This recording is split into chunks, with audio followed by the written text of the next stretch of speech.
Cool. So I'm Diana Probst of Beer with Teeth, sometimes known as Bera. I'm the layout artist and main editor for them. And I am very human, yes. Fantastic. What the first question at the top of the show, which thankfully we've only covered one specific question so far, which was what inspires you to create for Glorantha. So give us that. What inspires? Inspiration is a weird word. I mean, I can't stop creating, and it's just RuneQuest and RuneQuest Glorantha particularly I am obsessed with this decade. So I kind of drifted into it by accident, and now I might as well. Partly what inspires me is the need to make rent money, of course. I'm very fortunate that it helps me, but I do have to publish professionally or do something else. Interesting. Okay. So, Harald, then, I'll let you introduce yourself again, if you would, and then let us know what inspires you to create for the Jonstown Compendium. Harald Smith, long time RuneQuest and Glorantha fan. And really, a lot of inspiration was just kind of when I first discovered RuneQuest. I was just finishing college, going through a kind of game store, and discovered in these little files a RuneQuest box set. And I just loved kind of the whole setting, so that was really kind of the start of inspiration for me. But from a writing standpoint, a lot of it developed out of my early campaigns. I was pretty inspired by the old RuneQuest classic Griffin Mountain, but I didn't want to set up a campaign there. So I took one of the adjacent areas, the little kingdom of Imthur, and largely built that along with my friends who I was campaigning with at the time. And that kind of led on to doing writing as well, and submitting stuff to Chaosium, doing my own fanzine, and eventually led into Jonstown Compendium. With a very long and winding road to get there. No, it's okay. I think one of the things that I've learned in writing, just in whether it's campaign writing or novel writing or whatnot, is writing comes to everybody differently at different times in different ways. There are no A to B lines in writing. It's all a jumbled mess generally until something comes out. So that's an interesting take on it for sure. Now, Austin, help me out here. You made a audacious claim in your open that you were the most prolific writer. Most active. Most I was active. very careful not to use prolific because Simon Phipps gives me a run for my money. He certainly does. But I like to say active because almost every week I write something about RuneQuest and publish it on my website, which no one else is doing that. Yeah, I find that interesting. I find the writing interesting, but also I suppose for creators, it's not as easy to creatively write and do the production writing that needs to be done, as so many of the writers here are what I would call production writers. They write for a specific purpose and an end to produce a final product with that in mind. And then to do the blogging effectively, or the public face writing about what you're doing, it seems exhausting. So hopefully you're not too terribly exhausted, and that sort of thing. So, okay. So because we didn't get it down audio wise when we first started, that is on your host. I think where I want to go from here is, from when it comes to inspiration, is the piece you're working on right now. So whether you are finishing up something or whether you're just cracking open an idea for Glorantha, what about Glorantha specifically inspires you to create more? I have printed material on this bookshelf back here from each one of you, some more than others. But what inspires you to create those things, like within the setting itself, when you crack open a lore book or any of the source books or guidebooks that have been made over the years? Where do you get your inspiration from when it comes to that? That's to Diana first, of course. It's an interesting assumption that I've only got one thing on there. It's like I've got an entire private server which I keep full of notes and ideas and concepts. So the initial inspiration comes really easy and really cheap. And then after that, I have a filter pass where I go, what do I actually like? And the things that I do like tend to be stuff that I can put into a single adventure, that I can explain in a couple of sentences, and that showcase something new and interesting about Glorantha that I haven't done before. So for me, Glorantha is all still, well, okay, the shine has come off some of it, but most of it is still shiny and new. I haven't done a massive amount of exploration. So for most things I do, there'll be something new, and it will be something quirky or interesting where I've noticed a thing and gone, that's weird. Yeah, I think that's what I find inspiring about a lot of it too. So folks who are following the show know that we're releasing our recordings of Six Seasons in Sartor, which I think has been really helpful for the players that are around that table, because this is their first RuneQuest experience is with it, and they did get a chance to sort of take it from zero to effectively hero, or as close to hero as they can come at this point. And they're uncovering all of those little things, like what are dragon newts, because they don't know. And of course the community who is so steeped in the knowledge are like, oh yeah, they wouldn't know what dragon newts are. They have no idea. And they have no idea what the Empire worm friends are. And so they have to uncover all those things. And for somebody running the game, in my position, it's like Christmas effectively every time we get together, because they're going to learn something new. So Harold, when you get inspired to write, I should of course ask you about Notchet, the book, the tome which you produced. Mm-hmm. So when you were working on that specifically, where did you pull your inspiration for a deep dive into Asrolia? Well, that one was an interesting one. So, I mean, I've liked making maps since I was a kid. There's a lot of maps I did for the third book, Edge of Empire, but not just. I was doing some maps of various cities in the Lunar Empire, mostly kind of around, kind of peripheral to Impler, and Jeff liked them and said, would you be interested in doing a map of Notchet?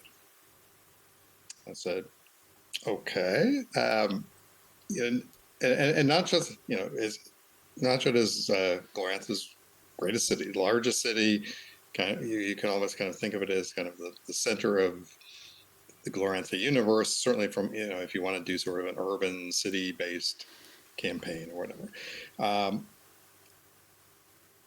Aside from a small amount of writings early on, nobody had really done it. It was one of those things I always sort of expected, okay, Chaos, I'm just going to put something together eventually because it's, big city. When Jeff asked me to, start putting together, see if I wanted to do a map, I said, yeah, sure. Let me see what I can do. And I started playing around with some of the few resources on it and created little pieces of map. Discovered it was not really big enough in kind of the frame I was doing, so I had to kind of get a much bigger kind of frame going. And as I began to fill in bits and pieces, I started compiling an index, and the index grew and grew, and it was kind of pulling in lots of different little pieces of Glorantha that I loved, and things that I kind of riffed off of because I liked the idea. And eventually it turned into a rather massive work. And then it kind of sat for a while as Chaos was beginning to shift from HeroQuest, what's now Quest Worlds, into RuneQuest. It wasn't clear whether that might actually go anywhere or not. And eventually, after I got through some other things that I was doing, first for Chaosium and then IMTR work, it's sort of like, can I go ahead and actually publish this? And it's like, yes, you can do that. And it's like, okay, let me see how I can translate that actually into a solid book. And now we've got 2 books out, and I am working on the third Of course. in Nashville. That's because it never ends. It never ends. Well, the thing I found Yes, with it not is yet. not yet. Yeah. So as much as I want to get back to my favorite IMTHR, uh, what I like to see is kind of the area kind of come to life. And I think, between kind of the city guide, adventurers guide, and hopefully then a set of scenarios and stuff related into it, it's something that others can kind of adopt and, create a sort of a real place for their players. Nice. Austin, talk to us about what inspires you when it comes to Glanth. Like, what do you dig into? Well, first, I'd like to note real quick, I have visited Notchet twice in games. Once as a player, once as a master. Both times involved your map. Great. Inflicting that map on my players because of the decision paralysis, and then simultaneously having it inflicted on me. Delicious. Very it's a fantastic example of how a single map with no context, oft well at Daliath, can give lots of scenario ideas, even without the rest of it.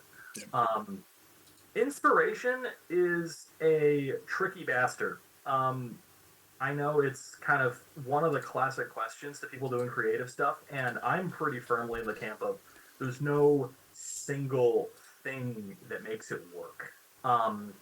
My favorite starting point for inspiration is that shelf and the shelf you can't quite see, which mostly is ancient epic.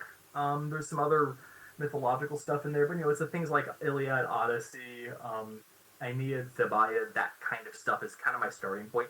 Mahabharata, Satyamurti's version of the Mahabharata, fantastic.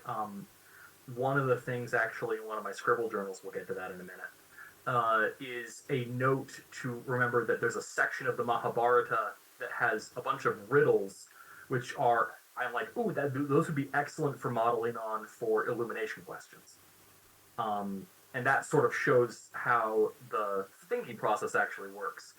What I've been doing the last couple of years is I keep a scribble journal, and it's kind of like Diana's big server of indexes or ideas. It's just that I leave this like on the table when I'm writing, and sometimes it's chaotic and sometimes it's not. Sometimes it's really bad. There's some bits here and there that are like diagrams of the runes that I don't remember what the heck I was on about. But that kind of finding ways to channel the free-flowing part of the creative process into the regimented part of the creative process, I found has been really helpful. And what Glorantha adds to the structure of that is that it has a very robust metaphysical foundation, which you can still generate lots of variations on top of, using the runes as building blocks, but they each get expressed in so many different ways. Off the top of my head, the fact that the death rune can be cruelty, can be asceticism, can be uncaringness, and can also be detachment. The idea that death is separation rather than strictly death in the way like we moderns might conceive it. The idea of separations in different ways things separate. That one runic symbol creates a lot of semantic value within the image. And thinking kind of in images like that tends to be a lot of how my brain operates. And so I'll be reading history or mythology, or I'll just have something happen in a game, and using those ways of thinking will create the context within which I need to figure out what happens next. Okay. The best example of this in action, actually like 6 months ago now, maybe more, in one of the games I play in, we were fighting the Wild Hunt of Gagarth. The Wild Hunt has no stats. And I got a brain idea on what a Wild Hunt wolf might look like and might attack like. And so I asked the GM, hey, do you mind if I write the stat block? And he was like, sure, you do these all the time. I hate stat blocks anyway. And now I have a nearly 30,000 word adventure thing that's going into an anthology of the other adventures that I'll have a print version. Nice. There's a few steps along the way. Just a few, right? Yeah, a couple. That Okay. was the packet of papers I was showing off. Sure. Yeah, so... I finally finished editing the damn thing. yes. Edits. Edits. And stat blocks. So, Dan, I need to ask you about scenario creation. Mm-hmm. And you all get a chance to answer this really, but I have a couple of pieces of your wonderful material on the shelf back there. And I wonder if you would walk us through sort of how you look at scenario construction, whether it be either the stuff from Clearwine or the new stuff that you put out recently from Prax. So there are quite a lot of ways that this can happen, but the best way I've found to do it is take a group of adventurers who are all different and who all have something representative, and make sure they all have something to do in whatever you write. And I feel that that part's very important. Generally, for Beer with Teeth, we'll have some discussion. We'll have an idea with the Praxium books. We had.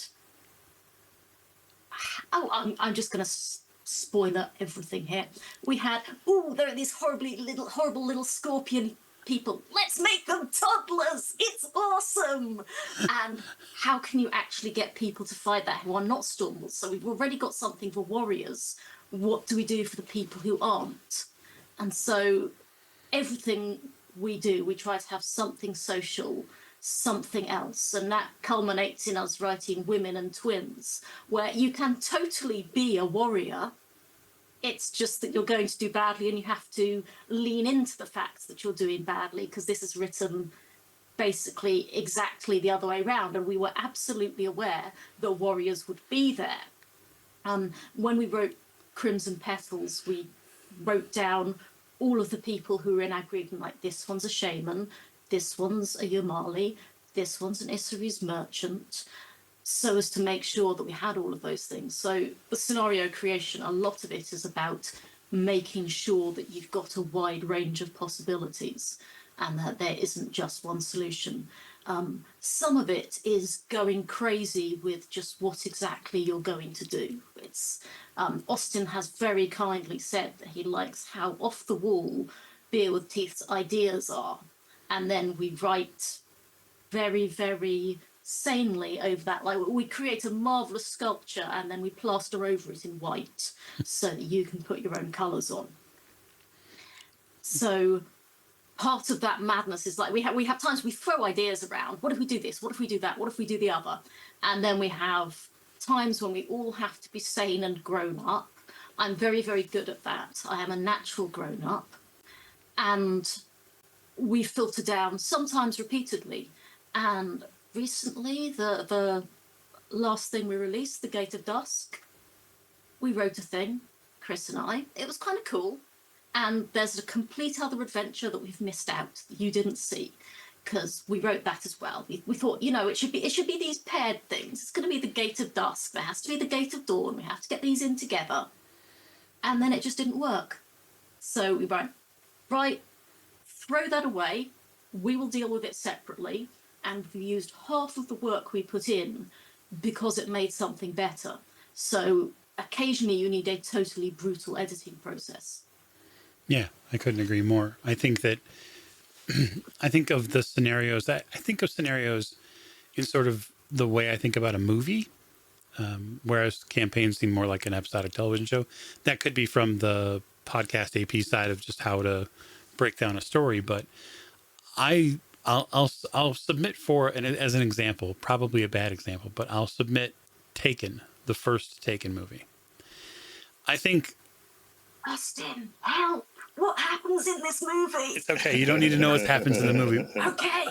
So in Taken, Liam Neeson, I think it does have Liam Neeson. It wouldn't be a Glorantha show if we didn't mention Liam Neeson. No, I'm kidding.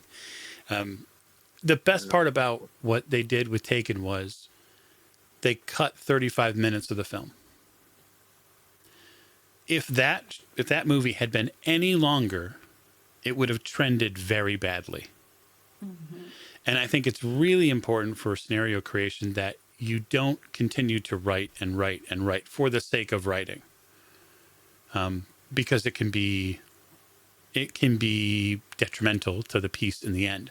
It's like including an entire side character in a novel that will never see them meet up with other characters, and they're just there. There's no relevance, right? So I think the filtering down process that you use is likely very critical to continue to make good work. So I'm very excited to read the new piece. Yeah, and I'm going to add that after we had done all that brutal cutting down, we looked at it again, and Chris had done a lot of conversing with me, but had not seen the final manuscript, which means that she makes quite a good editor, because she looks at it and she goes, "Did we really want to write that?" And she said, "This needs more explanation." So over the course of the next week, having already announced when we were going to put this thing out, I wrote and edited another 10 pages. Oh no! Oh no! So the things that we had said, we just mentioned, we'd said we'd got a little mention of these things, or we'd got something about them on Facebook, and they went down really well. So we kind of knew what we wanted to put in. But I did have to do that writing, because then there was enough explanation to really get the book going. Nice. You have my sympathies. So, Harold, I got to ask, as far as scenario writing goes, or perhaps Adventure Seeds, if there's no like long form scenario stuff that you've done, how do you approach it? Well, a lot of it actually tends to come out of stuff that I actually do in games. So I had a long time game that I ran in Imthur years ago that it was sort of foundational for a lot of scenario work. There was actually a whole set of materials that was submitted way back to Chaosium, as sort of a Imthur back in the 90s. It was supposed to have had gone out again as part of the unspoken word set of things. Circumstances didn't lead to either of those coming, but some of those core scenario seeds, are still percolating around and are part of the kind of the foundational piece that I'm working with. I've also run a lot of kind of play-by-post games. I've been doing that for 10 years now, fairly continuously, and that's kind of ongoing campaign arcs and stuff. And again, those are pieces that end up being sort of foundational to a lot of my scenario work.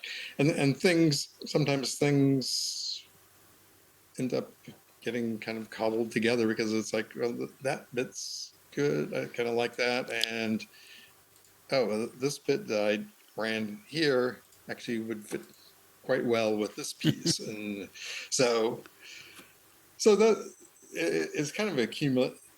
Part of it's cumulative. Where do things kind of fit together? Part of it, much as Diana's talking about, it's like, okay, does that fitting? No. Okay, that goes aside. Maybe it'll come back some point later on. And slowly, kind of scenario pieces kind of emerge out of that. Interesting. I like the two completely different takes on it, and so I want to ask Austin, who'll give us a completely separate third take. This is just interesting because I'm actually working on an article about how playtesting can create narrative right now. It's actually something I'm being paid to do. But as a preview kind of on my thoughts on that one, the example for that particular case is, I guess you could call it the current magnum opus, The Hunt of God, which came out about a year ago now. I finished the final version. And that is one where I had the course structure, and actually it was one of those runic structures I mentioned. I knew what the monomyth of the forest was the myth of the old woods in and of itself, which is basically just the Lion King meaning of life, Hakuna Matata, goes in the circle type stuff. It's got a few extra steps along the way, but that's the core idea. I've got the sheet somewhere in my files. And so I knew that basic, what the shape of it was, and I knew stuff that was in the forest that I'd made up. And for the life of me, I couldn't figure out where the heck I was going next, how to actually handle this. And because I originally wanted to make this kind of sandboxy thing where you could go and do different stuff, and I didn't have the tools to do that. So the rigid order of steps that's actually in to Hunt a God has basically is structured by a couple different stations, Hero Quest stations, which I don't put the name Hero Quest station on them because if you put the name on, it gets all of the huge connotations and, oh, it's a Hero Quest, it's scary, I don't know how to handle it. If I just call it a scene or an episode, then nobody pays attention. It's the same thing. It's this magic trick. It transforms it. And so that order of things is the order that my friend Mason played it. That is the order that we happened to play it as we actually played the game. We just sat. We were actually both working overnights security at the time, and we just sat in the office and played RuneQuest while being paid for our overnight job. We play like 3 hours a night for like 2 or 3 months, basically. Oh, I'm sure that place is really safe. And we'd take a couple nights off if I'm like, okay, I have no idea what happens next, or I need to stat something, or I need to figure this out. But having him as this, not quite a co-writer, but having that call and response process on that particular project was really helpful for finishing my writer's block, understanding what the story actually looks like, and what happens to the antagonist at the end of the story. In contrast, one of my more recent projects, The Queen's Star, is extremely rigid. I outlined it, I wrote it, I laid it out, I did the art direction, I finished doing the layout and the graphic design, and then I published it. Bam, done. And The Queen's Star is the model I'm, in general, more inclined to follow. We can get more into some of that later if you would like. I'm not going to go on the 5-minute tangent that just wandered through my head, but the short version is that the dungeon-based mode of thinking is really good for when I'm doing my best to do the beer with teeth, cut it down, make it clean, make it precise, and give it to a player. I'm not great at that. The longer I've been doing this, the more and more I've been inclined towards the Nick Brooks style of screw it. I'm gonna write whatever I want. I'm gonna edit so it reads cleanly, but I'm gonna put all the footnotes. I'm gonna put all the snark somewhere. I'm just gonna do this however I do this. And some of that's just like emotional bandwidth and things outside of the actual creative processes themselves. But that idea of an adventure site, which doesn't have to be a dungeon. It can be all the way up to the city of Notchet, for example. But that idea of a location helps me think of structure, situation, and characters in that place, their motives, their ways of thinking. And this goes back all the way to my first thing, Throat of Winter. I was using the same idea as well. And so Queen's Star, I was kind of bringing that back through. And my new thing that's going to be coming out eventually, that's what my official date announcement was eventually, is a combination. It writes a adventure site, and then it puts a fairly linear scenario in that adventure site. And the idea behind the linearity is it's not really linear, it's just that gives the GM tools that are easy to use, and obviously the linearity is going to go away as you actually play. Sure. Yeah, that makes sense. We've asked questions in several different places on social media, which, as you all know, is very dangerous because people will engage with you then, and then you'll have to wonder, should I actually repeat what they've typed here? I did. Yeah, I want to know why you did that, to be honest. I'm a man who leads a life of danger. I am here for the hot rounds. Fire. Yeah, not yet. I'm not contractually obligated to say that Nick Brooks is a wonderful human being, but I'm going to right here. Super helpful and very encouraging for all sorts of stuff within the community. If you've not engaged with him yet, he's been nothing but great.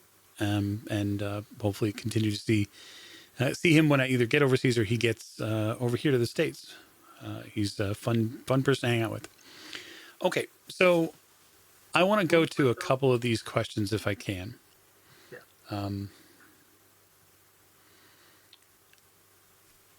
So how far is too far when it comes to canon? Like, if you go away from canon, how far is too far? I mean, like from my perspective, I tend to be probably reasonably aligned with canon. I mean, partially because I've also written content for Chaosium itself where I need to be, in canon, So my stuff doesn't tend to stray too much beyond that. Yet at the same time, I tend to like to incorporate interesting ideas or some of my take on it. Like if you look at my Imthur material, there is a variation of the god Malio, and that was, I mean, I kind of created as really part of a mythic foundation for the whole kingdom, and also something that would provide a slightly different take on kind of the culture, and you could look at kind of the presentation in the guide to Glorantha and say, Imthur is a an Orlanthe kingdom, but it's part of the Lunar Empire. Okay. I like to kind of have that little bit more variation. It's an overlay. It's had Malio. It's had Dar Happens at various points in time. It's got Earth cults. Orlanth is part of it as well. But at the same time, core trickster in Imthur is Orlantio, who is basically Orlanth kind of gone wrong, or before he's recognized that he's supposed to take responsibility. And there's a very strong element of trickster throughout the kingdom, which originally when I wrote it was not really kind of the take that you kind of had from Chaosium, that canon was kind of tricksters outside of it, and you don't really see it as part of ordinary life. That didn't align with kind of what I wanted to do with that part of the world. So trickster is part of life. I mean, and if you get married, if trickster hasn't played a joke on you during your marriage is going to be, it's a bad omen. You need to have that, actually, that you want to have that, as part of everyday life. So you feel like, bad things happen, and that's part of kind of the mythic framework. So while I try to align with kind of that canon view, at the same time, it's really trying to think about kind of the culture, and what does it mean to be the culture, this to be a coherent culture, and figure out what that means, and then whether that aligns or not with canon, you kind of have to judge from there. Interesting. Okay, Diana, how far is too far from canon? When I get bored, like I've got canon, and then eventually, oh god, I cannot stand to read yet another page of lore. I'm done here. So I'm a big fan of the concept, at least, of canon. It's very, very good to have a shared spine where you sit down at the table, you know what's going to be happening. It's like having a core rule book. And so I see canon as the core rule book. And you can have house rules, but you need to be very sure that you let people know that these are house rules. Like if someone joins a campaign halfway through and you've been playing fast and loose for the past 2 years, and everyone picks up their dice and it's, oh no, we've rolled a d20 for this one. It's confusing. It's, oh no, actually the trickster is like this. Unless you've been in there with Harald. I mean, he's got some very splendid briefings there. If you start with him, you know what you're getting. But you need to be able to know what those differences are. Because most of my research, and when I say my research, I mean Varanis does the research and then I profit. So most of my research has been based on wanting to write for Chaosium. And I, like Harald, I have to keep that in mind a lot. But unlike Harald, I don't have much other actual experience. Like, it's the past 5 years. I don't do it as a main job. So for me, it's quite easy to stay within what is canonical. And there are changes and there are shifts, and I have opinions about some of it. But I think that it's really important to start with it and then to go, this is my rock. I'm now going to jump off this rock, and on the way down, I'm going to explain to you how we swim. That's a great visual. Okay, Austin, how far is too far from canon? Yeah, that's boring. I'm just gonna summarize instead. I've started adding a section in the books of just to canon or not to canon, to just lay out where my line is. And basically, my line, I'm not just quote myself because I decided, nah, I actually wrote that properly instead of fun ways. My line is basically currently is I try to be in cohesion with the Guide to Glorantha. The Guide to Glorantha is a starting point, and it's really easy to be in cahoots with that because it's so high level of detail that it's the brush is so broad that even if you're painting in the lines are like 6 miles apart, and you can do whatever you want in that 6 mile zone. Whereas the more you try to be precise to a certain setting, for example, Jonstown, which is in the starter set. If you're going to write something for Jonstown, you are either just saying I am avoiding canon, or I am writing something that matches the starter set. You kind of have to choose. And the more stuff that gets published detailing this core game area, which a great example, the poster maps that I got back there, those are Genertella, the main continent. And the number of little dots for things that people care about that have something written in the guide in that, space that's about this big physically on the map is, it's so much more dense, even in other places that actually matter. Like, Peloria up here, it's like triple down here versus Peloria. And Peloria is filled with people and stuff and interesting things and mythology. And, like, it's actually a major piece. And it just doesn't have as much actual things there because people just haven't spent as much time there. And so sticking with the guide as that foundation gives a general cohesion. For example, in my opinion, Harold's Telmal stuff in Imthur fits perfectly with the guide. The guide gives so high view on Imthur that you can do kind of whatever you want. That said, I do have burning, itching urges to go further and further outside of canon. I have some fun ideas for the Aeolians of Godforgot that I know are going to get described at some point in canon and are going to be nothing like what I have in mind. And if I actually get around to writing that whole damn book, that's going to be a big one. I don't know when or where. But if I get around to that, that is going to be deliciously non-canonical. I'm just like, I'm not even trying, guys. Like Orlanth's wife, for example, is Endicos the Still Wind in the mythology I have for that, which is, and Orlanth has nothing to do with Arnalda in that particular weirdo mythology. And I love what I've kind of started to construct there, but it is never going to be remotely close to the canon. Okay. All right. So let me set a new sort of different question. Let's presuppose that the three of you are joined at the hip to create something new. That's hideous. What?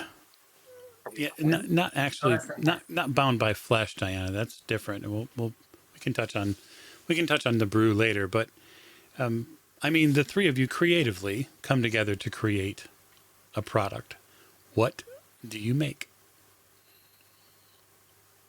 Well, the thing that interests me right now is I think Austin has this circumnavigation of the kind of the central ocean going on, and that would be a wonderful one, I think, to just see fleshed out.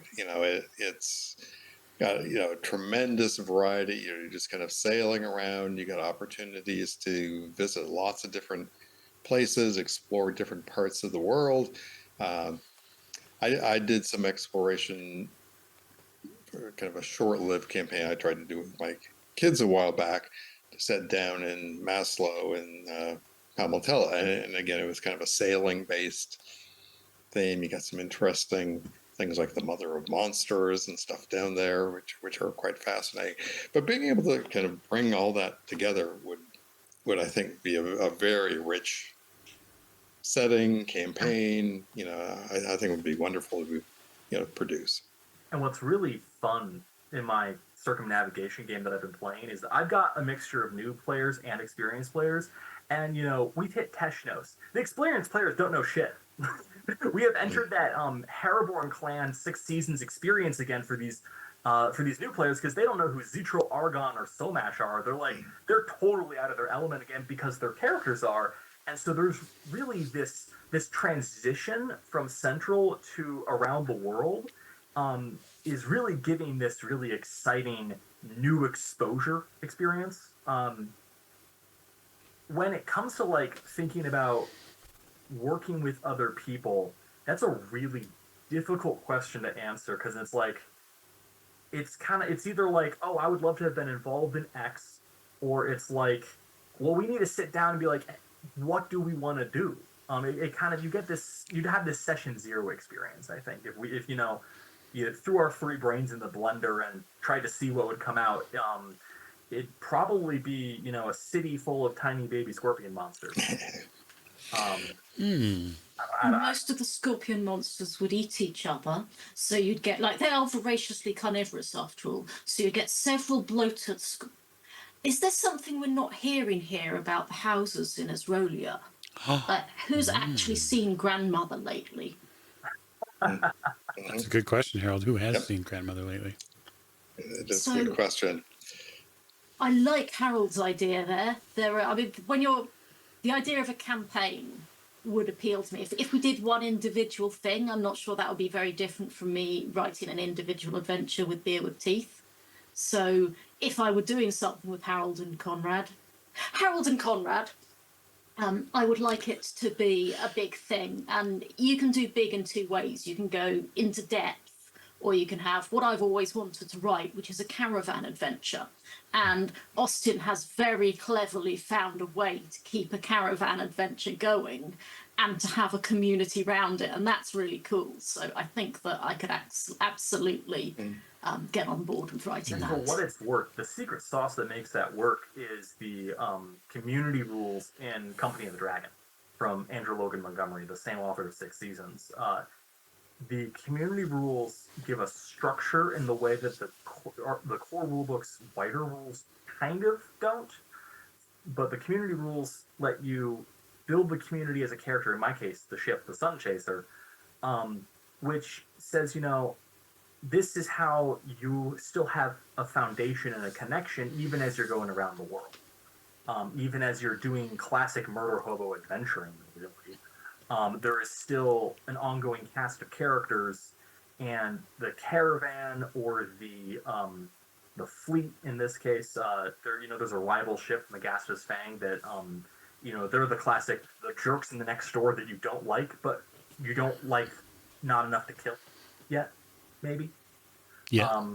Currently, their feuds are there's a Trollkin that is stealing soap from the player ship that is a officer and the mascot on the rival ship. So it's at the level of mischief at the moment, and we'll see where it goes.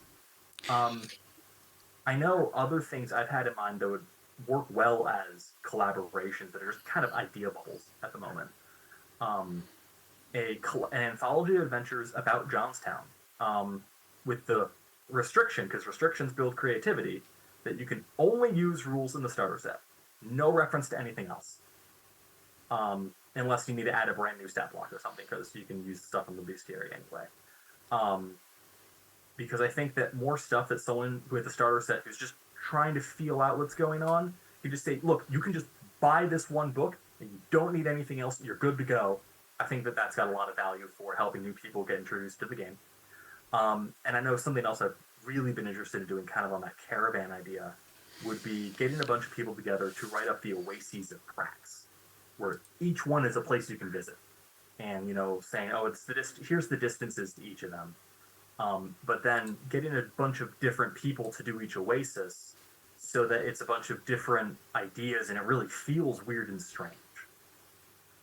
Kind of adding, I have a lot of chaos in my work, but an entire book of my stuff is the same flavor of chaos. Okay. One of the things that Austin mentioned earlier, I think, is very important for doing this, is sort of this call and response idea. And that was very fundamental to a lot of my early IMTHR work. I had some very close collaborators on that, not from a writing standpoint, but just from, bouncing ideas off of and being able to kind of get a reflection on it and say, that, sounds right, or, that, doesn't seem quite right. And I kind of sense that as well with, kind of the beer with teeth works as well, is that there's a lot of kind of interaction going on and kind of reflection of ideas that's really it's really central to being able to kind of, pull something together from a collaboration standpoint. Okay. I think it's been I can see a vision now of the Oasis of Prax as a journey. If only we knew someone who wrote often in that territory, who could perhaps speak to Prax as a location.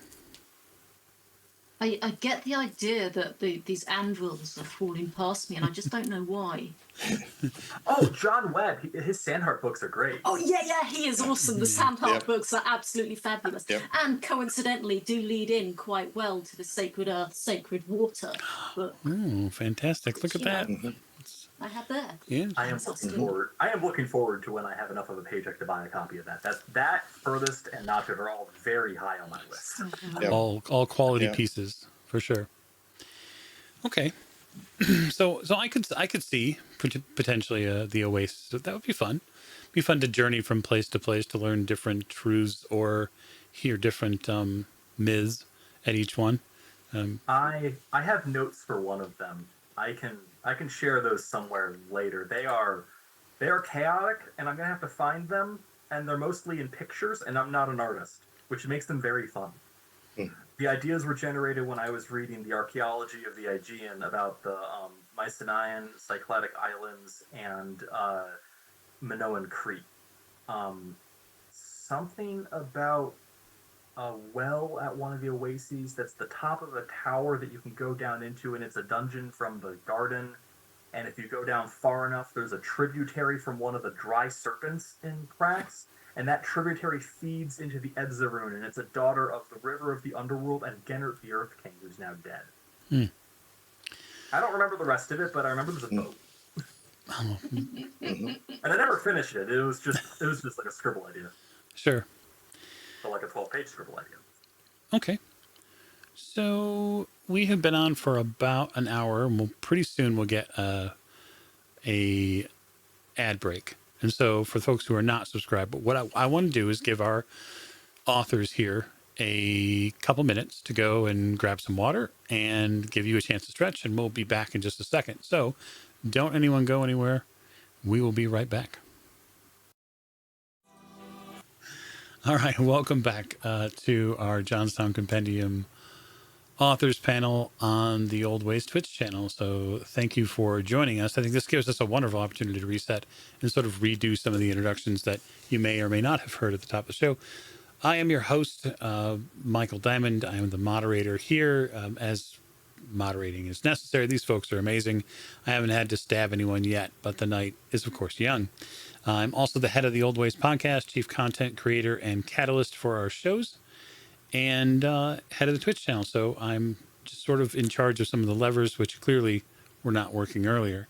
But I want to get back to our panel, and the thing that I want to ask is something that is a sort of a twofold question, right?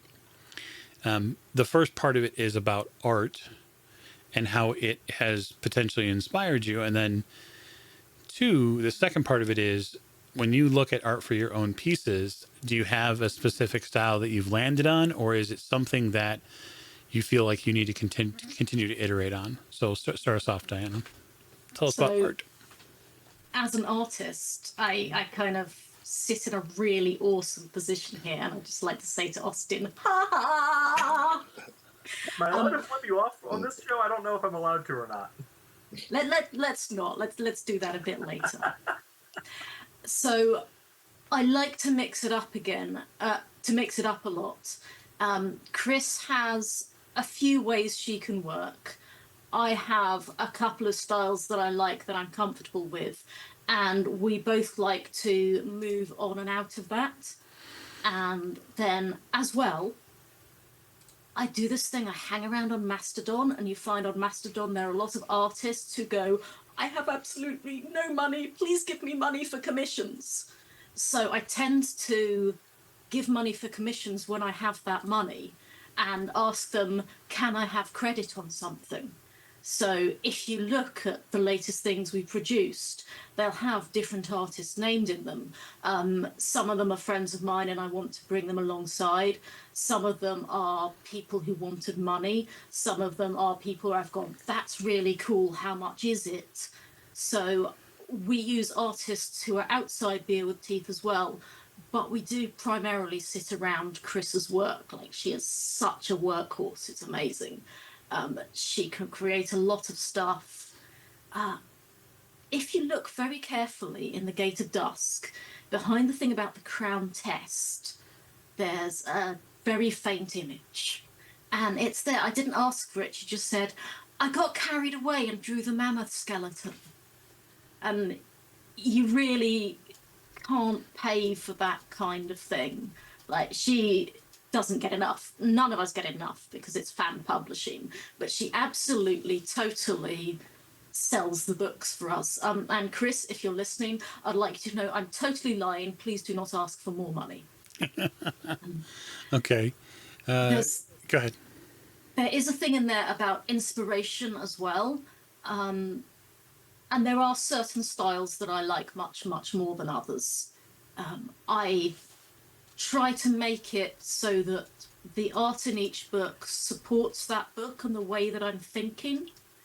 And if I'm working in Prax, we'll have like particular colours.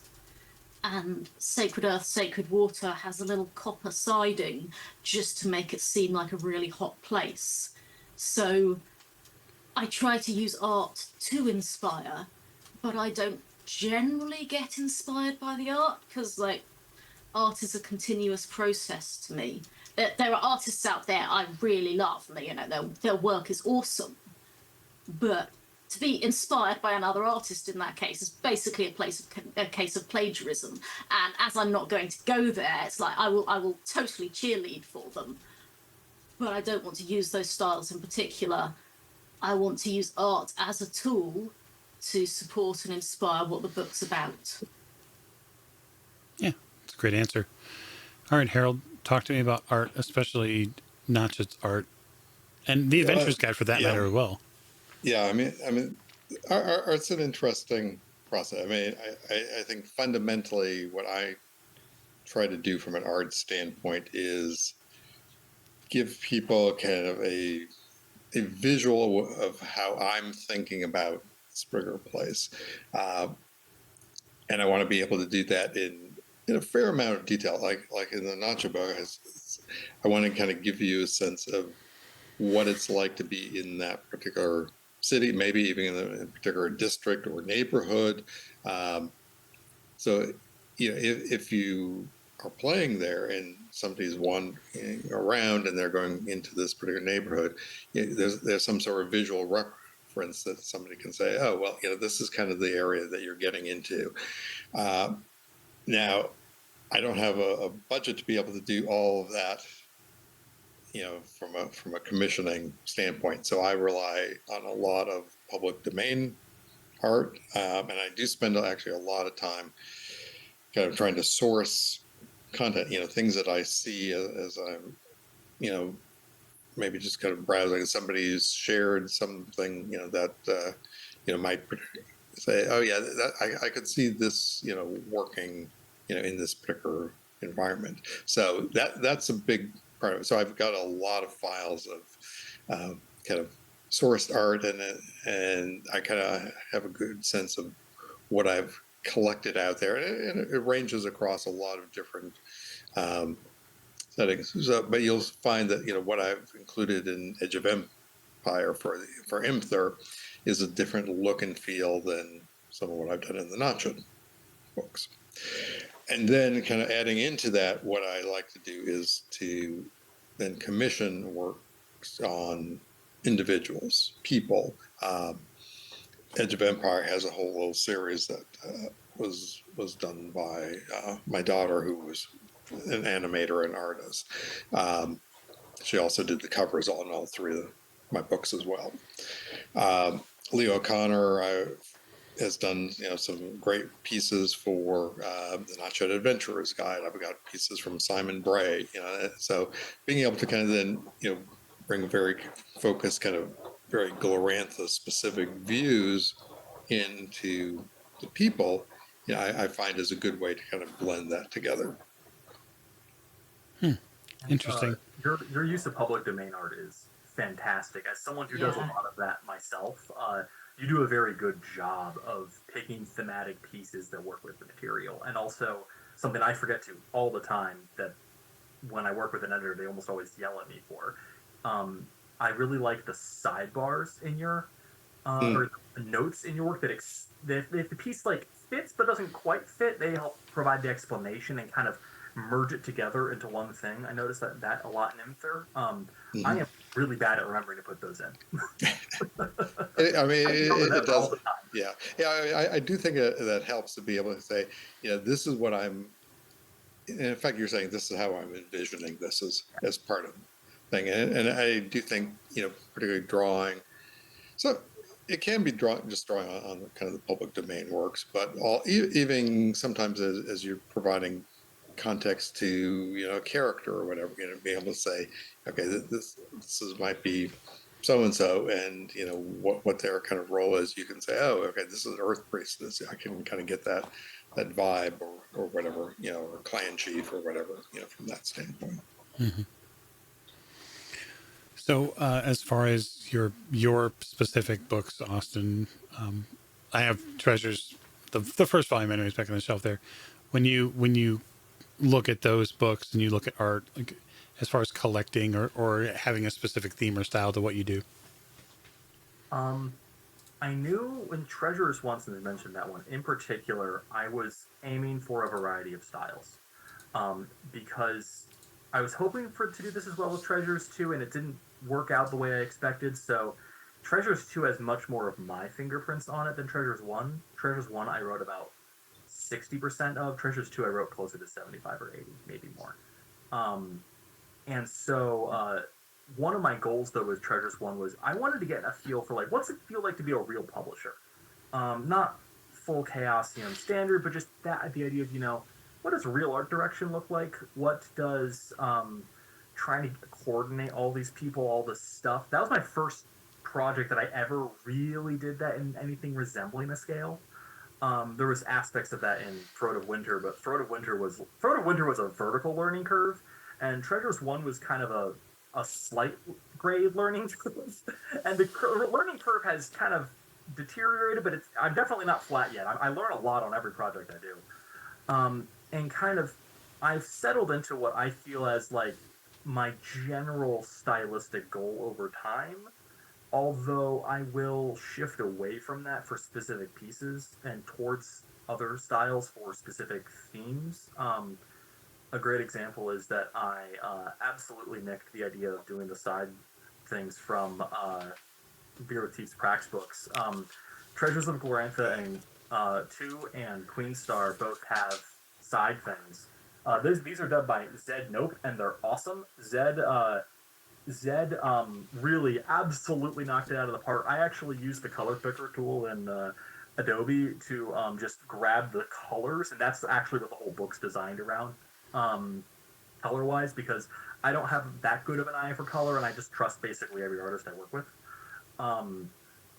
But that core concept was just something I totally stole from Beer with Thief. I just saw you guys do those little copper ones, and I was like, "Ooh, that's real pretty. I'm gonna do that."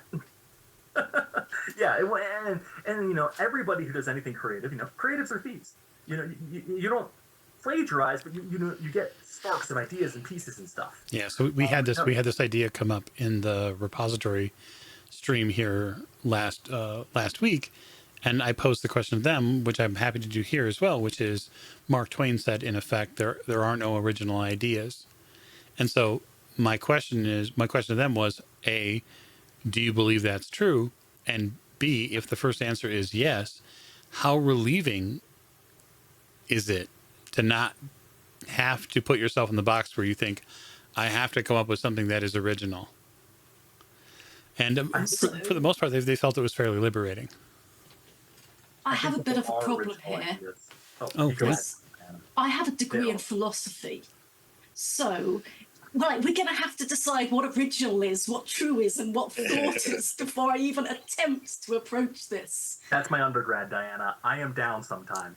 Yeah. So, for me, this is mostly kind of a simple one. I think everything is remixes, and that's okay. You can totally have an original remix without getting into really awful postmodern stuff. Language itself is not an original thought. We pick it up from people, and then sometimes we put together a new set of connections. And if you've ever created a sentence you're sure you've never heard before in the world that you think is unique, you've had an original thought. It doesn't matter that you've used someone else's work before then, because so was everyone else. I absolutely guarantee you that no writer you've ever seen before, except maybe James Joyce, was making up the language that they were using. Yes, the Joyce reference. Fantastic. We've arrived. I actually, if you ever run across my dragon newts, they basically are speaking kind of as if they were talking out of Finnegan's Wake. And my players hate running across dragon newts. I can imagine. Consequence, because I tend to think that there are original ideas, but you don't really need to look for one for the creative things for all the reasons we have. And a handful of times somebody bumblefucks into one. Sorry, language. Stumbles into one, because I'm sure, in case you just believe me, is world shaking or completely incomprehensible. I'm thinking of people like Plotinus seeing the one, or Kant's divide between the noumenal and the phenomenal. That are like there's a handful of things that are these really, really big picture ideas that absolutely could be argued as remixes, and I think you could have really serious arguments about them. But there's some of these things out there that I do kind of think are perhaps genuine original brainstorms, kind of like the first person who put the language pieces together, back 2 million years ago in Africa. Or, I don't know. That doesn't. I don't think originality in that real fullest sense of it is what we're looking for in art most of the time. That's the type of originality most people shouldn't even try to strive for, because it will drive you absolutely insane. Because that's only worth it if the thing is good in the first place. Mm-hmm.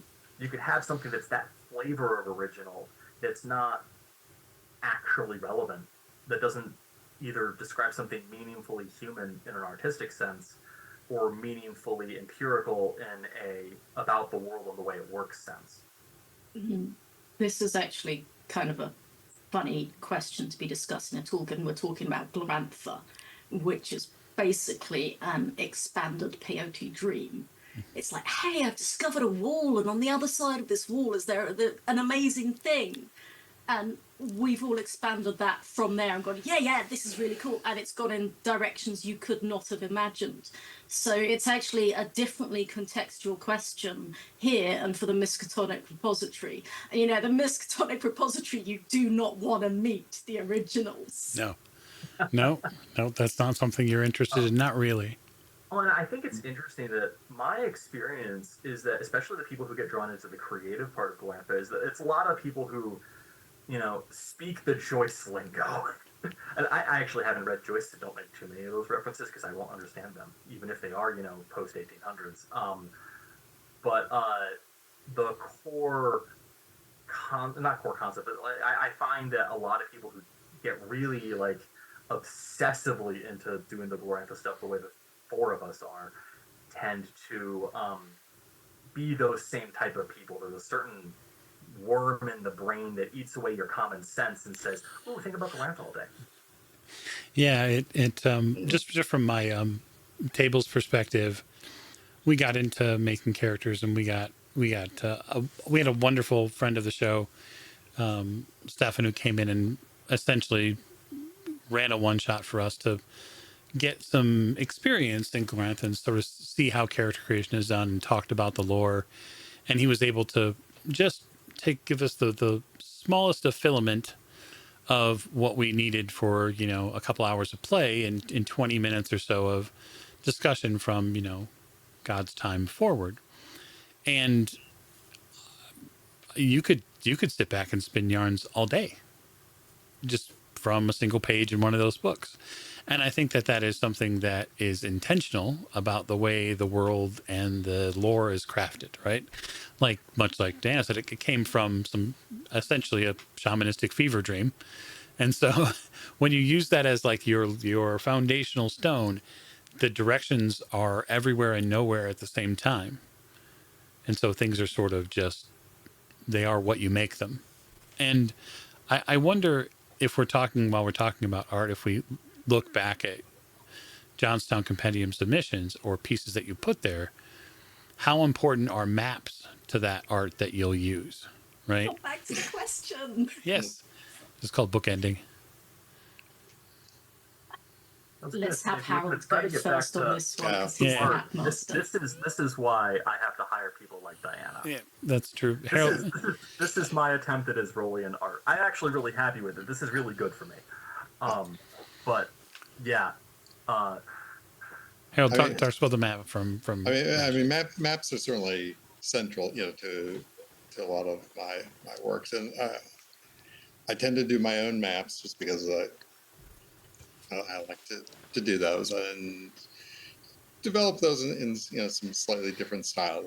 I'll do things that I'll sort of consider sort of in-world maps. So if you look at my Notched Adventurer's Guide and you look at the neighborhoods there, they're all just like, okay, this was something that was done by the merchant who you were talking to, or this little sage out of the knowledge temple, and you said, okay, I wanted a map of this neighborhood. And it's like, this is what he sketched out. In the Notched Queen of Cities book, on the other hand, the neighborhoods and stuff there are basically built off of my central Notched map, and they're designed really with a kind of a GM perspective. At the same point that they've got a lot of kind of general detail. You can figure out kind of what's what, you figure out how that relates to kind of the index and stuff. But I've tried to also include their areas where you can fill in, or you can go into the detail. It's not down to the level of, here's the individual houses in that work. What I'm working on now will go down into a neighborhood or a specific building, and here's the layout and stuff for that. And in the Edge of Empire book, one of the maps you'll find there is really sort of this is a person's, who has maybe some knowledge of the world, whatever, but there's kind of a view of the world that's very skewed. It's Impler's at the center of the map, and you get, okay, the Lunar Empire is kind of around it. You can see where the crater is, and way down at the bottom is sort of like, the Here Be Dragons piece, and beyond that is like, okay, that's Terra Incognito at that point. But they're very central to what I try to put together, and in a way that hopefully they're useful from both a GM perspective and also the GM being able to present those out to the players, as they come into the games. Yeah. because I'm coming at it from kind of a GM perspective as well. So it's like, I need things to be able to show my players to be able to say, oh, this is where you are, and what's relevant for them to know. Yeah, maps always got me thinking. I think some of the earlier maps in my gaming career, whether it's D&D or the like, I always I remember the Underdark map, the big box set in D&D of the Underdark, and you have all of those maps and all those different rooms and all those different spaces. The same is true with like the Waterdeep map or any large city map. I think it's a big inspiration for, okay, well, what's there? What exists? What is the style of neighborhood this is? How does it differ from other places? The same thing is true when we play Call of Cthulhu. We play locally here. We're very close to the city of Chicago. And so all made up of different flavors and different styles of communities with their own idiosyncrasies and their own perspectives on things. So I think that we probably see the same thing forward here in every single type of city and or community in Glorantha. Is there's just going to be some things that are a little different every different place you go. As far as maps, Diana, for your fun and pracs, what fun have you had out there? So, first off, maps are genuinely an out of character construct. They're a really important one. Like if you have a VTT, you probably need a battle map. And even if you don't, you kind of want to know what distances are, how far you're going. But within world, map making isn't a skill. So I feel the most fun I had with maps was in the Gifts of Prax, when I wanted to make a map that totally didn't look like any handout. So it comes as a handout, but it comes as a list of items that explain, now you turn this way, now you go towards that representative area. And that was actually inspired partly by Quipu and partly by Funge languages, which is a computer concept. You have a load of things you can write down in a matrix. And if you go in at any different part of the matrix, you get a different result. And so I could see a properly created map bag in Prax is a fabulous map if you know how to read it and write it, particularly if you're one of the straw weavers, but it will also have traps in. So if you're merely okay at it, that means you've stolen a map. And that means you really shouldn't turn left where you think it says turn left. So they're all like that.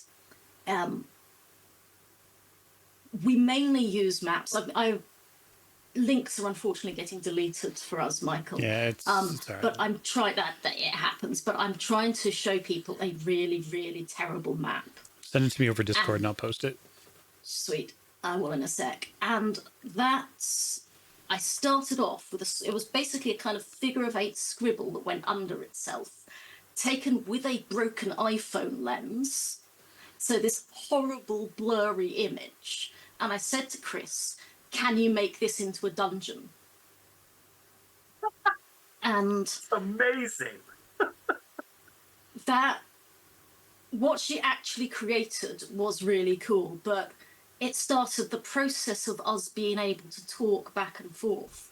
So while a map is a very good thing, probably a vital thing to have for most adventures, for any geographically unknown adventure, it's much more a creation tool for me, because by the time I get to the end of stuff, I don't need that map. I know where everything is. Why don't you know where everything is? But it was really, really cool making a 3D model for Gate of Dusk. I started off wanting to make a fly-through video, and I couldn't quite get the timing on that right, but the side effect was that we had this really cool 3D model that came into our process quite early on, and we realised some of our numbers were wrong, because we had a 15-metre cliff, and it just didn't look right. So we brought that down to, about 12, maybe 10. Let's soften the edges a bit. And so actually creating the map always helps us to get our geography working.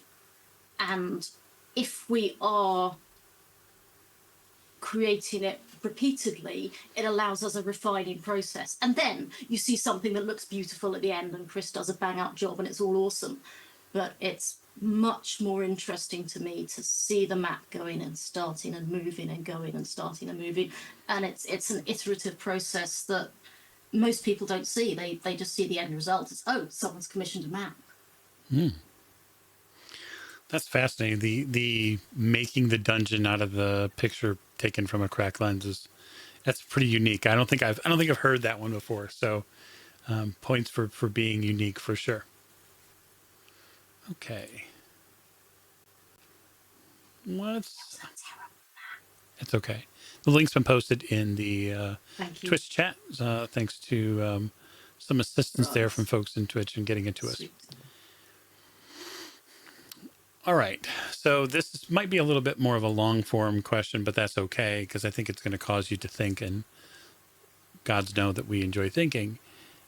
So when you're creating, are you creating for yourself or are you creating for something that will sell? And where is the push-pull between those two things? Rent. Increasingly, yeah. Direct into the point. I am like massively grateful to how much the RQ community appears to enjoy my stuff. And literally, Treasures 2 paid my mortgage a couple months. Like, genuinely, you guys, I love you. The more stuff you guys buy, the more time I get to spend doing this instead of doing the boring stuff I was doing this afternoon, which means you get more things. And it's really kind of this win-win, which is just restricted basically by the size of the community, which is growing, which is even more awesome. I am not a grow forever, die hard, grow capitalist person, because that's also not sustainable, but the growth is really just enabling creativity in the indie scene for RuneQuest, because it is enabling people like Diana and I to be I'm almost 50-50 between art, like my creative stuff, which is like probably 80% RQ, and my non-creative stuff. I transitioned to writing full-time, mostly freelance, about a year and a half ago now. And a lot of that genuinely is because I realized, hey, if I'm able to kind of do this stuff and spend this time working on this, I can probably make up enough of the income off of the stuff that people play that I can continue to do that. That being said, that very much is part of the tactical decision of what to work on, but the list of projects is very much my own creative interests. So a great example, that Jonstown thing that I mentioned earlier, that is very much on my list of projects because I think it would be cool. It's very high on the list of projects because I think it would sell. The Aeolians thing is actually pretty high on the list of projects, but it's under the Jonstown thing on the projects idea because I'm really interested in it, and I've been working on it in my non-work spare time, my free, non-money creative time, because I love it. But it's not that high on my... I'm pushing it down in my list of projects, and it's taking an actual effort of will to do so, because it's a lot of time and energy investment for something that I think would do well, but it becomes the whole calculation of like, can I take 3 months to sit and just do that? No. Okay. Harold? Yeah, I mean, I'm certainly creating because I like to create. It's kind of the hobby side for me. It has been for a long time, but I like to write. I like to riff off ideas and see what I can come up with and what fits and how it begins to gel together. But taking on kind of this sort of producing side of it, taking it out of sort of the context. Okay, I've got the ideas or whatever here. Even something like the Nacha City guy, that kind of sat in files and folders for about 6 years or so, just until there was really opportunity to produce it. The whole production process I find fun as well. So it's not for me, it's not just right. I've found as I went through, each of these works, the process of figuring out art that fit, the whole layout process, and I like the sort of visual aspect, of it in terms of, okay, how does this fit? How does this page work? That's, I find, enjoyable as well. So the whole process, not just creating the text, but creating the whole book itself, is for me very enjoyable. And at the same time, I want to produce something that people are going to find hopefully fun and interesting and can get enjoyment with. And what I really enjoy is hearing people. I've had a couple people who commented that, like, when my Edge of Empire book came out, this was like, oh, this seems fun, and they just took it and ran with it and have been having a blast running campaigns, in that particular setting. And hopefully, people are going to begin doing more of that with the Notchut setting as well. And I begin to get some of that feedback. And that whole feedback process is just like, it's very satisfying. Yeah, I really do genuinely think that your Imthur book, I think, is one of the best starting point books for an RQ campaign that's out there right now, because it really does have almost everything together in one piece of material of, like, what do you, between cults, places, problems, it's not kind of, a lot of the stuff, either from Chaosium or from other, JC folks, is a bit piecemeal. And the Imthur book really does, if someone is an experienced GM who knows how to play games, gets into RuneQuest and is like, where do I start? I think 6 Seasons is a good choice. It's obviously the gold standard. And I think that Imthur is really high on my list also, because it's just kind of here's a single book, go. Have fun. You don't have to worry about anything else. Yep. And that is a lot of value. Yeah, I mean, I certainly enjoyed, being able to kind of create it from that standpoint. Yet at the same time, it's what I really liked with that was the fact that, I was able to, it's very close to the Griffin Mountain classic setting. There's actually a new book, Back to Balazar, that's just come out in the past week. That hooks up very well with that as well. So, hopefully it provides something, for people to say, oh, well, I don't really want to play maybe down here in Dragon Pass because there's a lot of stuff, maybe I want to have something a little bit more freeform. Hopefully, some of those are, things are good starting points.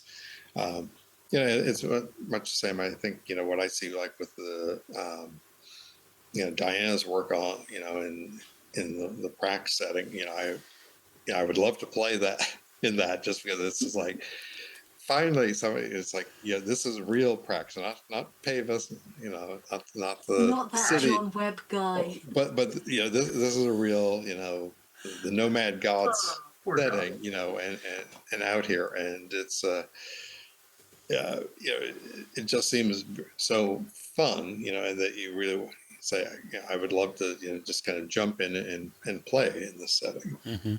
Yeah, go ahead, Diana. Well, I was wondering, Michael, would you like me to actually answer the question? Yes, I would like to. We could potentially. So why do we create this sort of thing? And what do we create? I like to create the things that will go well with the whole team I'm working with. So first off, we all have to be enthusiastic about a thing. And we tend to know there's going to be another thing coming along in a moment. Whatever it is, we finish something, we rest, and then I look at Chris and I say, so how do you fancy doing another 50 NPCs? And she goes, oh yeah! Or I look at Vranis and say, how is your research into rice in the 14th century BC in China? And she goes, give me a few days. And it has to be something that we'll all enjoy. But for me, actually, part of the enjoyment I get is from the art and the layout. So it's a really complex thing here, because if I didn't have to pay rent, I might be doing something different. but I think it would be related in this sphere anyhow. I put in the final polish and sell things because there is money involved. Like, this is a second job for me. So it is really awesome. And thank you to everyone in the community who buys these things. It is just so fantastic. Leave some reviews for us. Like, all of us love the reviews. We do. Helps us.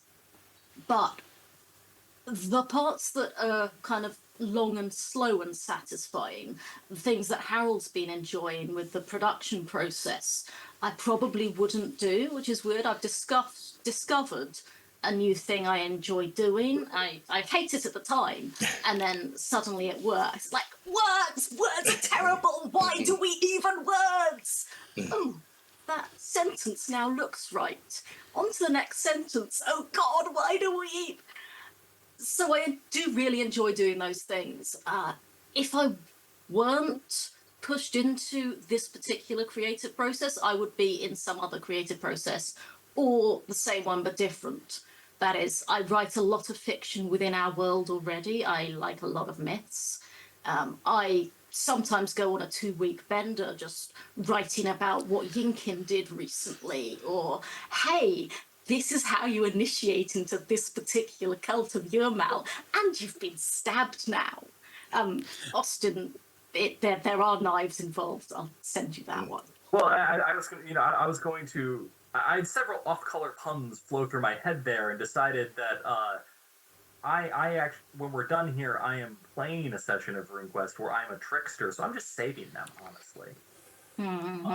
Fair enough. Illistan is a problem, and I love him dearly. So I do like creating things people buy and enjoy. The positive feedback you get is a really cool thing, and the exposure to that, as well as the exposure to a buy-in public, like the way that the public goes, this is really cool, is actually amazing. It's awesome. It's wonderful. And I wouldn't have that. I wouldn't have the art and layout chops I do. I wouldn't have the editing chops I do unless I'd started down this path. But the creative part of the creative process is for me.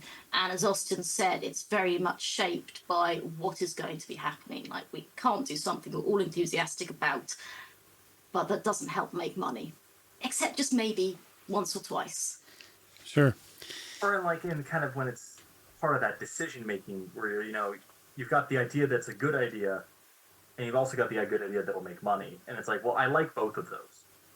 Because you're right.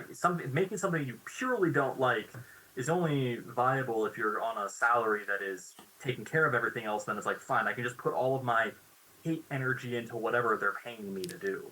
And no one in the games industry, except maybe some dudes at Wizards of the Coast, and even then I don't think they pay that level of good, is getting enough money to be thriving off of hate energy. Well, no, we probably leave that to the AAA video game industry. Much more. Yeah, those guys, yeah, for sure. I think the thing that I've enjoyed about, so I will just say ramping up my RuneQuest collection, which is predominantly Jonstown Compendium pieces. I think the thing that I've enjoyed most about it is posting about new arrivals. That is the funnest thing, is to dip into the community pages and talk about the stack of books that have arrived. Or, when I inexorably came back from Chaosium Con with, 15 RuneQuest books. And then I had to do some creative really shelf moving. If you're in the Chicago area, that means you probably had a trunk. Yeah. That helps a lot.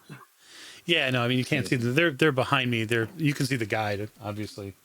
The guide to glance there on the corner, but that entire shelf is all RuneQuest, and there's a little bit more on the shelf below it. That is, I'm a prolific book buyer. I've always wanted to have a ton of bookshelves, so now I have them, and they have to be filled.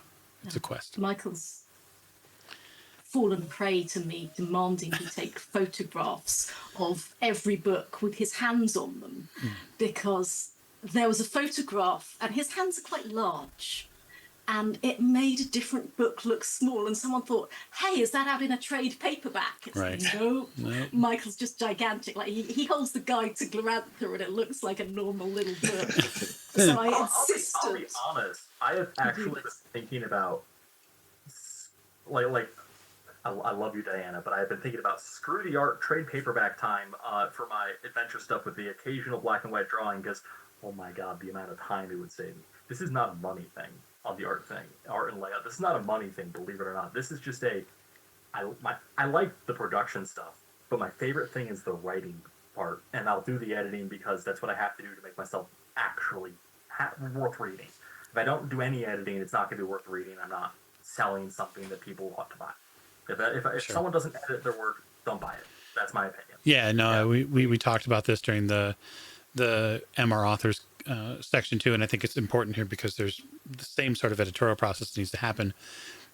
I don't prescribe to buying anything that isn't edited, just because I don't think anybody is, like, as a production piece. I mean, I don't think anybody is as good just completely off cuff to write something and say, nah, it doesn't need editing. Everything is good. No, your first draft usually is crap. I have tentatively moved into self-edits because I've had 3 different editors at this point tell me, you self-edit really well, actually. And I'm like, that's dangerous. That's how you get people like, I have a shaman in To Hunt a God that is aware he's a role-playing character, and he talks to the GM in the book. And the editor told me to keep it. I was planning to cut it, and I was like, I'm going to let the editors decide this. And he was like, this is hilarious. Keep it. I'm like, okay. It's one of my all-time favorite characters, and I'm never going to do it a second time because it's a joke that's only funny once. Sure. Where was I going with this? That's a great question. That's a really good question. Although not one we'll be able to cover tonight. Yeah, I want to talk about a couple of things future forward as we talk about what comes next, not only for the compendium, but we should also probably mention, if you've not seen the announcement today by Chaosium, they are going to be releasing Dragon Pass. So those of us who saw it, the picture leaked on some Amazon site, we all got real hyper about this, picture. And then it came to pass that, well, Dragon Pass is coming out. And I think the cover is inspirational. Like, there are things that I picked out on the cover that I find very interesting. Dan, I wonder if you saw anything on that cover you might have seen that was inspirational. So I want to see this much closer. I want to get my eyeballs buried in it. But I like the way that the characters were scattered all over the place. Like, they're each doing their own thing. So each one gets to be the star in their area. And, oh, hey, there's an Nalden right up at the front, without armor, hiding behind rock, doing major magic. And that's the thing I really liked. It puts Yanioth up there, front and center, and you can tell there is going to be an elemental and there's going to be a smackdown. Yeah. And you don't have to know the character to know that she's preparing something. But if you do know the character, she's put that into a jade bracelet. She's got the summoning right. She's a priestess, and they're going to have one hell of a smackdown here. Maybe they're all going to die. It's quite a big dragon. But yeah, the thing that stood out to me was what was presumably planned to stand out, which is the front central character and then the dragon silhouette. But I did like how all the individual people had their areas. Yeah, and am I mistaken? I don't have the picture of the cover up here, but am I mistaken? But yeah, I don't think anybody's looking. There are no characters looking at the camera, right? Yanioth's looking down. Okay. So.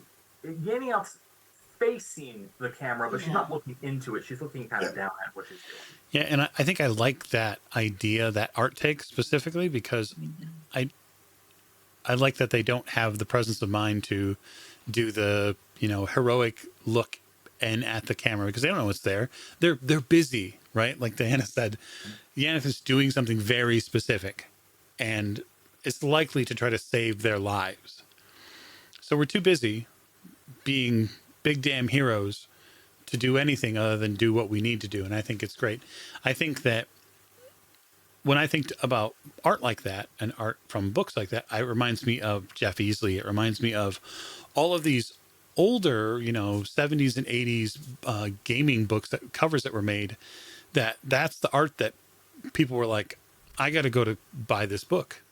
I see it at my gaming store. I see it at a convention. I need to buy it because the cover is captivating, right? So it's cool to see that they're going to cover Dragon Pass and that we're going to get it soon. I'm crossing my fingers that it will be at Gamehole Con this year. So When is that? that is in October. So it is. Oh, who knows? Yeah. It is late Right October, time at least. and it is the right timing. And it is something that Chaosium has done before, where they have released books they've had a select few of them just before they come to release, and I can sort of run over to the booth, when Rick first gets it open and say, okay, give me some of these real quick. And so we'll probably do that again, because the show and the Twitch channel actually will be at the convention as well. So we'll be supporting Gamehole Con, and we'll also be there playing games and then playing games on stream live from the event. So that'll be fun too. Okay. I know my first thought when I saw the cover, I've got to be honest, I had two, and neither of them were flattering. They're not bad. They're just kind of, I think they show what happens to you when you do what we do, and you look at art and you think about it. My first thought was, the center of the piece is kind of shadowed. I wonder how that's going to look in print. Which like it's a well done piece. It's a really good piece. I was just like, that was like my instinctive first thought. And my second thought was more on the lore nerd stuff, where it's like, since when does Vasana have feathers on her helmet? Something has happened. There's an addition to Vasana Saga. Which is like neither of those are relevant to the piece or to anything going on. But that was my. That, and then I saw the dragon in the background, and I was like, "Ooh, dragon!" And then I was back in the fanboy mode.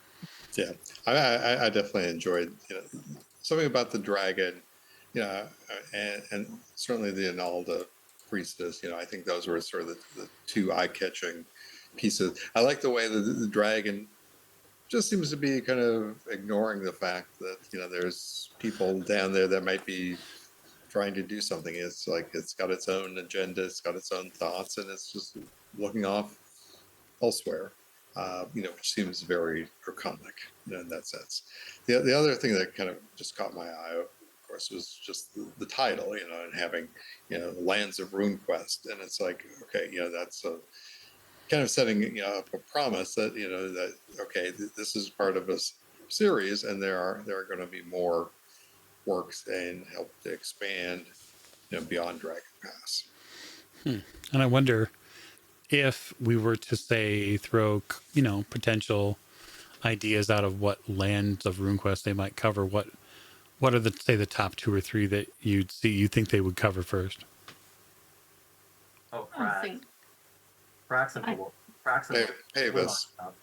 So I think that when they're saying Dragon Pass, that's kind of the whole play area. I'm assuming they're going to add the Lunar Empire, because that's a non-play area, unless you've got quite a lot of deep lore right now. But it should totally be opened up. And then after that, I'm hoping we can go west of there and go to stuff like the Kingdom of War, things like that, or Pent. But I think that Dragon Pass is going to be quite a big chunky area, and I'm hoping that will all be covered. And then, not Durasta, reading your chat. And then I want to see the Lunar Empire. I hate the Lunar Empire. We all want to see the Lunar Empire, so that's the big one I'm hoping for.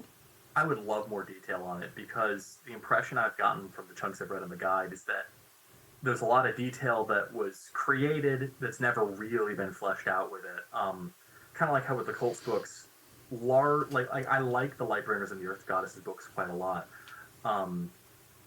Yet I get the sense from what other people are saying who actually have the older stuff that a lot of it is reworking familiar ground, even if it's not word for word the same. it is a lot of either conceptual similar territory, or it's, drawing on like Cults of Prax and then adding stuff. Whereas my understanding is that stuff like, the possible Solar book or the Darkness book is stuff that's really going to be different and new, because it's been written ages ago, but it was never published in any of its iterations. Interesting. Kind of my take, my Okay. understanding. Yeah. Harold, where would be places you could see them go? I mean, certainly, I think Prax, because they have the whole nomad gods. Certainly, we got the kind of the whole Pavis big rubble setting out there. Being able to put that into the broader context of, here's that whole wasteland. Just seems like one of the natural extensions. I think the Lunar Empire makes sense. I think the Holy Country would be the other one that they would do, from a broad setting standpoint.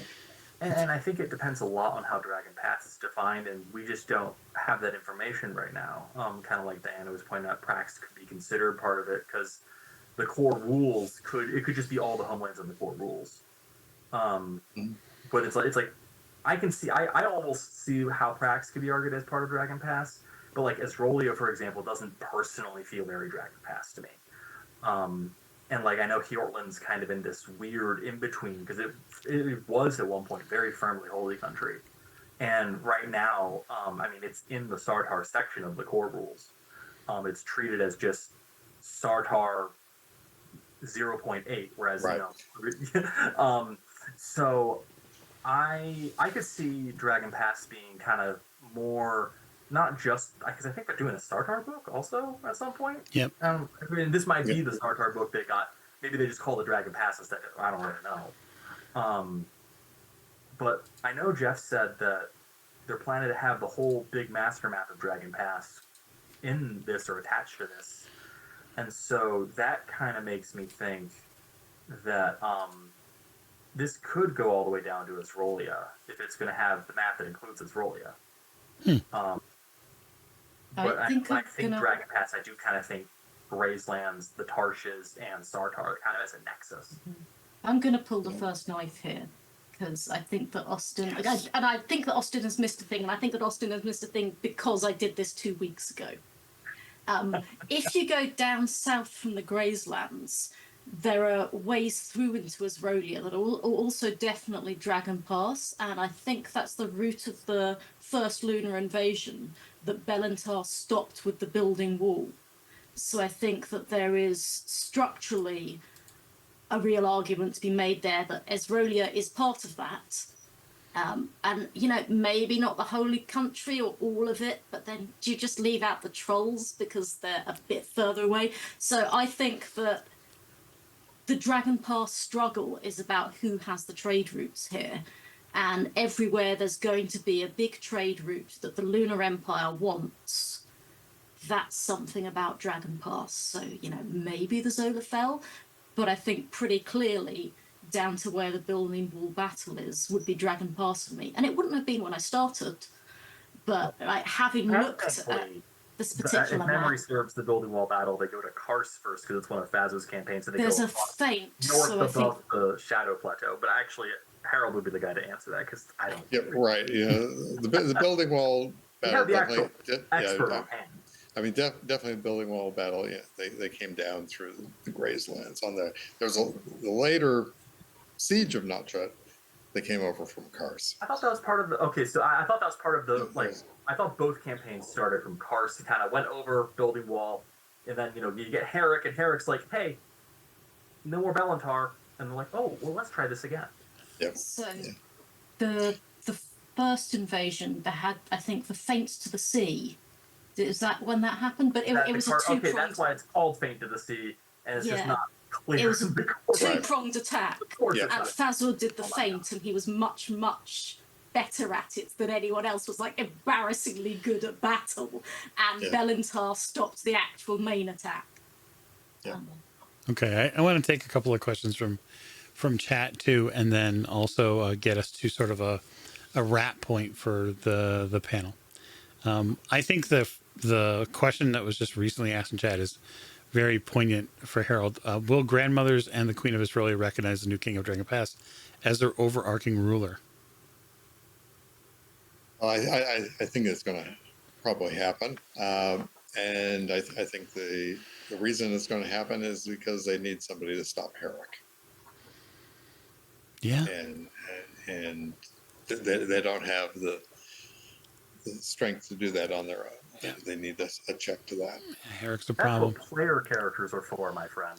That's my vote is that they don't recognize him because the player characters handle it themselves anyway. Screw the North. Yep.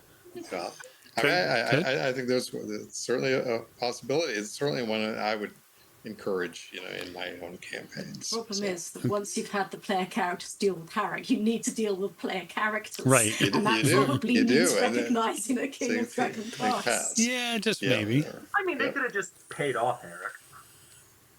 It worked once. They may. Awesome. Okay, so really quick, in under a minute, Diana, what's next from Beer with Teeth?